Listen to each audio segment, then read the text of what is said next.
안녕하세요. 예, 지난번에 이어서 또 뵙게 된 박대영 변호사고요.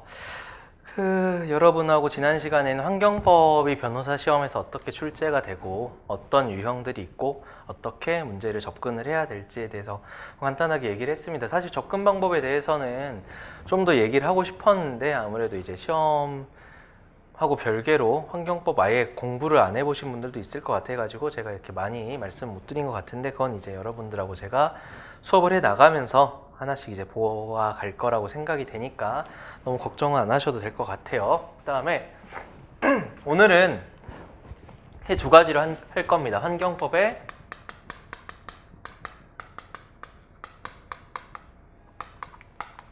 기본적인 개념하고 관련된 얘기를 할 거고요. 그 다음에 환경권하고 관련된 얘기를 할 겁니다. 자, 사실 환경법의 기본 개념은요. 솔직히 말씀드리면 이건 시험에 안 나온다고 생각하셔도 됩니다. 네, 시험에 뭐 따로 이게 문제로 나올 일은 없어요. 근데 여러분들이 어쨌거나 환경법을 공부를 하시면서 이 기본 개념 중에서도 환경법의 기본 원칙이라는 게 있거든요. 그런 어떤 기본 원칙에 대해서 좀 알아두시면 여러분들이 답안을 작성할 때 어떤 하나의 방향성을 잡는데 도움이 되지 않을까 뭐 이런 생각을 하고요. 다음에 환경권과 관련된 문제는 실제로 이번에 좀 출제가 됐었죠. 그래서 환경권과 관련해서는 뭐 여러분들하고 환경권이 어떤 건지, 그 다음에 환경권에 어떤 구체적인 효력이 있는지, 그리고 환경권과 관련해서 특히나 이제 그런 개별 어떤 환경법에는 규정되어 있지 않지만 시험에 출제될 가능성이 있는 실제로도 출제가 됐었던 일조권과 관련된 문제에 대해서 좀 검토를 해보는 시간을 가지도록 하겠습니다. 자, 그래서 보시죠. 일단 환경법의 기본 개념에서 우리가 환경법의 기본 개념을 좀 얘기하기 전에 우리나라 환경법의 체계에 대해서 먼저 좀 얘기를 해보도록 할게요. 교재에 보시면 환경법의 체계라고 돼 있죠. 그래서 지난 시간에 제가 뭐 말씀을 드렸던 것 같은데 일단 환경법 전체적인 어떤 환경법의 기본이 되는 법이 있습니다. 환경정책기본법, 환경정책기본법이요. 자, 얘는 어떤 국가 환경 정책의 기본이 되고 여기에 환경이란 무엇이냐, 우리가 환경을 위해서 어떤 뭐 목표와 어떤 이념을 가지고 어떤 정책을 펼쳐 나가야 되느냐, 뭐 이런 규정들이 쭉 돼 있는 법입니다. 뭐 어떤 전체적인 법적 질서로 보면 환경법에서는 헌법 같은 위치를 차지하고 있는 법이라고 생각을 하시면 됩니다. 그래서 이런 환경정책 기본법이 있고요. 그 다음에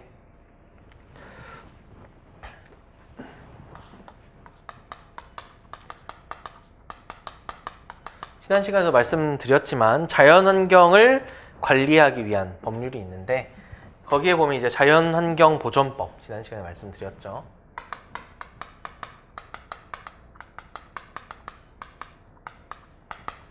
그 다음에 환경영향평가법도 여기에 들어가 있는데 사실 환경영향평가법은 따로 떼내는 게 저는 맞다고 생각하지만 일반적으로는 뭐 자연환경을 보존하는 법률에 환경영향평가법도 들어갑니다.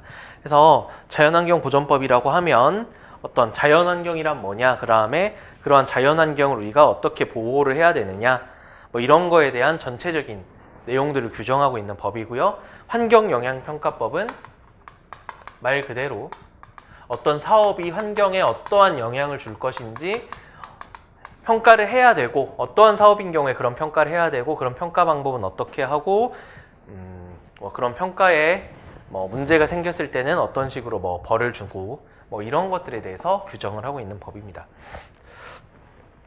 네. 그 다음에 이 외에도 뭐 기타 등등 또 여러 가지 법들이 거기 적혀 있죠. 뭐 독도, 뭐 자연공원법, 뭐 이런 것들, 습지보전법, 조수보호 및 수렵에 관한 법률, 뭐 문화유산과 자연환경 자산에 관한 국민신탁법, 뭐 등등 뭐 여러 개 있습니다. 그 다음에 또 거기 나와 있는 게 토양환경보전법이죠.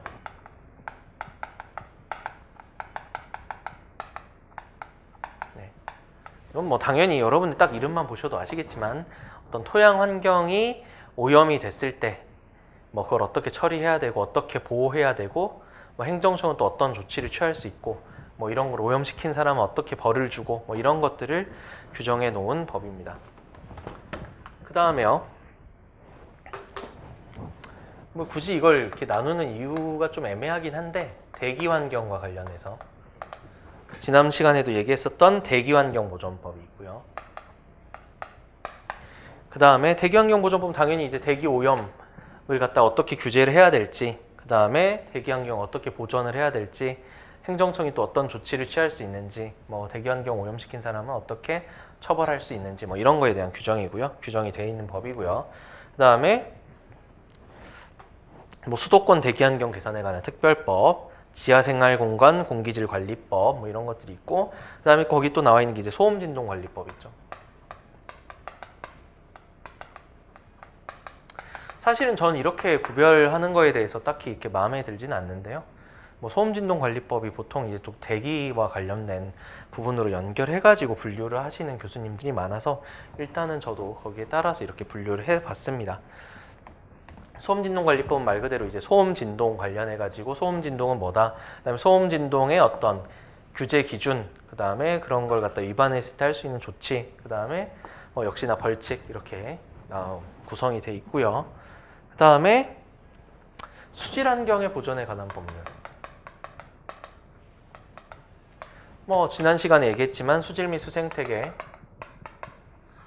네, 거기 나와 있죠. 수질 및 수생태계 보존에 관한 법률 뭐 이런 게 있고요. 그 다음에 이건 뭐 당연히 이것도 수생태계나 수질을 어떻게 보호할 것인가, 그 다음에 뭐 그 오염시켰을 때 어떻게 정화를 시킬 것이고, 행정청이 어떤 또 조치를 취할 수 있고, 그 다음에 뭐 벌칙은 어떻게 되고, 뭐 이런 것들에 대한 내용이 나와 있습니다. 그 외에도 거기 보면 사실 수질 오염과 관련된 법은 되게 많아요. 뭐 오수분뇨 및 축산폐수 처리에 관한 법률, 뭐 가축분뇨, 하수도법, 호소수질관리법, 한강상수계 상수원 수질 개선 및 주민지원 등에 관한 법률, 뭐 이런 게 있고요. 거기 밑에 보면 사항에 있는 상수원 관리에 관한 법까지 생각하면요, 되게 이렇게 수질하고 관련된 법률이 많이 있습니다. 사실은 우리가 일상생활에서 가장 좀 빠르게 느낄 수 있었던 그런 오염이 수질 오염이고요. 여러분들이 뭐 아실지 모르겠지만 한 1980년대만 하더라도 8, 90년대만 하더라도 한강이나 한강 지류들의 그 수질 오염이 되게 극심했었고 거기에 대해서 이슈가 많이 됐었습니다. 그리고 이제 바로 국민들이 마시는 물이기 때문에 이거에 대해서는 뭐 규정을 소홀히 할 수가 없어서 어떤 수질과 관련된 이 법률들은 뭐 상당히 많이 나와 있는 편이에요. 그 다음에 폐기물 관련 법들도 상당히 뭐 많습니다. 폐기물관리법. 폐기물관리법은 여러분하고 아마 되게 많이 공부를 하게 될 텐데 실제로 어떤 개별 환경 법률들이 이렇게 있는데 그 중에서 가장 출제가 많이 되는 게 이 폐기물관리법하고 환경영향평가법입니다. 폐기물관리법은 상당히 이제 시험에 나올 게 많기 때문에 여러분들하고 이제 많이 보게 될 것 같습니다. 그래서 폐기물 어떻게 처리해야 될지, 폐기물 처리업자는 또 어떻게 뭐 기준이 뭐고, 영업을 하려면 뭘 해야 되고, 뭐 폐기물을 잘못 처리했을 때 행정청이 어떤 조치를 취할 수 있고, 뭐 어떤 벌칙이 있고, 뭐 이런 것들에 대해서 규정을 하고 있습니다. 폐기물관리법은 예, 또 그때 공부할 때 또 보도록 하고요. 그 외에도 뭐 자원 재활용과 관련된 법률들, 뭐 폐기물의 국가 이동 및 그 처리에 관한 법률 뭐 등등 여러 가지 이렇게 나와 있죠. 그 다음에 그 외에도 뭐 유해 화학물질이라든가 뭐 환경범죄라든가 뭐 이런 것과 관련된 법률이 있고요. 그 다음에 지난 시간에 얘기했던 것처럼 이런 거에 관해서 분쟁이 생겼을 때 그걸 해결하기 위한 환경분쟁조정법.